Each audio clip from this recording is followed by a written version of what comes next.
Assalamualaikum everyone. I hope you are doing well. So today I am going to teach you an interesting topic. The topic name is busy in.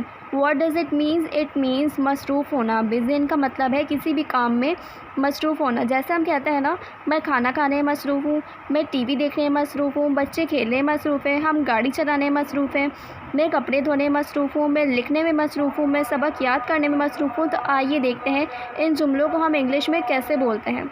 सबसे पहले simple sentence, जो हम simple सादा जो हम कह रहे होते हैं, जैसे कि मैं खाने में मसरूफ़ हूँ, मैं कपड़े धोने में मसरूफ़ हूँ, मैं खाना पकाने में मसरूफ़ हूँ. तो इसे हम कैसे बोलेंगे?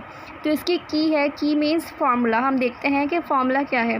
फार्मूले में हम सबसे पहले यूज़ करते हैं सब्जेक्ट. अब देख लेते हैं ये सब्जेक्ट क्या है. सब्जेक्ट वो होता है जैसे किसी भी जुमले में जिस शख्स की बात की जा रही हो, तो वो कहलाता है सब्जेक्ट. अब जैसे कहा जा रहा है मैं खाना खाने में मसरूफ़ हूँ, तो बात किसकी हो रही है? मेरी. तो मैं क्या हूँ? सब्जेक्ट.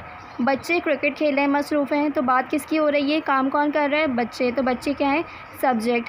वो गाड़ी चलाने में मसरूफ़ है, तो बात किसकी हो रही है? वो, यानी कोई लड़का है, तो वो क्या है? सब्जेक्ट. तो ये क्लियर हो गया आपको. अब हम आते हैं हेल्पिंग वर्ब. हेल्पिंग वर्ब हमने लगाया है यहाँ पे इज़ आर एम. तो अब देखिए हमने यहाँ इज़ आर एम क्यों लगाया है, इसकी कोई वजह, ख़ास वजह ये है.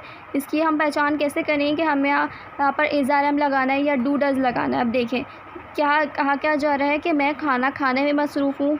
क्या आ रहा है? आखिर में हूँ आ रहा है. जब भी किसी जुमले में रहा हूँ, रही हूँ या रहे हूँ आ जाए, तो इसका मतलब है ये प्रेजेंट कॉन्टीन्यूअस का टेंस है. और प्रेजेंट कॉन्टीन्यूअस के टेंस में हमेशा हेल्पिंग वर्ब क्या यूज़ होते हैं? Is are am.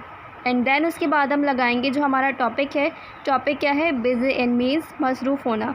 And then हमें लगाना है वर्ब. तो वर्ब की कौन सी फॉर्म लगाएंगे? प्रेजेंट कॉन्टीन्यूअस है, तो ऑब्वियसली हम यहाँ लगाएंगे वर्ब की gerund form means ING form, यानी वर्ब के फर्स्ट फॉर्म के साथ हम आईएनजी ऐड कर देंगे. And then object. अब देख लेते हैं ये ऑब्जेक्ट क्या होता है.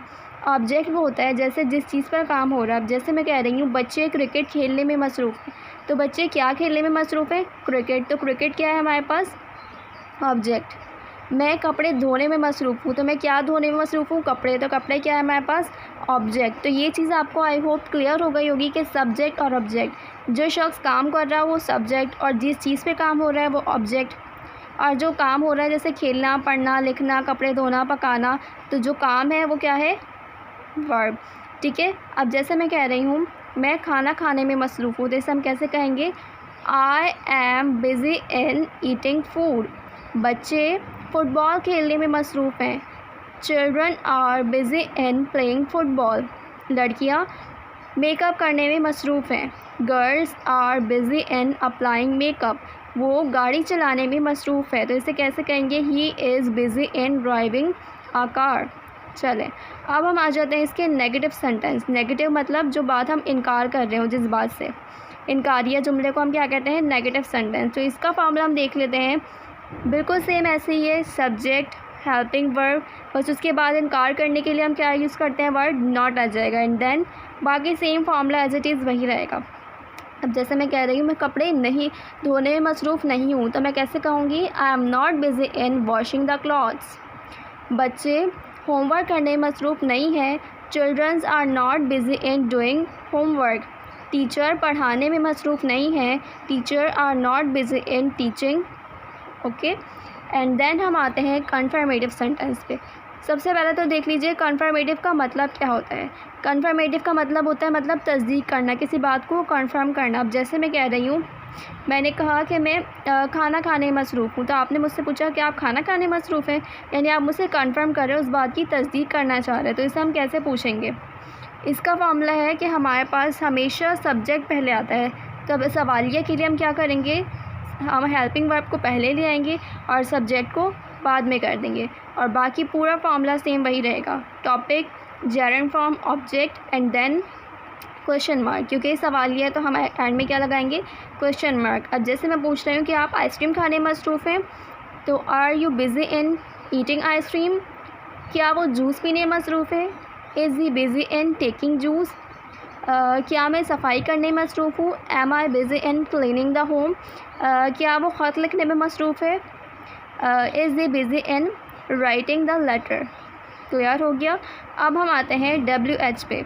WH का मतलब है, अब जैसे कन्फर्मेटिव का था, इसमें आप तस्दीक कर रहे थे, कंफर्म कर रहे थे, तो WH का मतलब है कि इसमें हम सवाल पूछेंगे, यानी कि सवाल, यानी इंटेरोगेटिव भी आप इसे कह सकते हैं।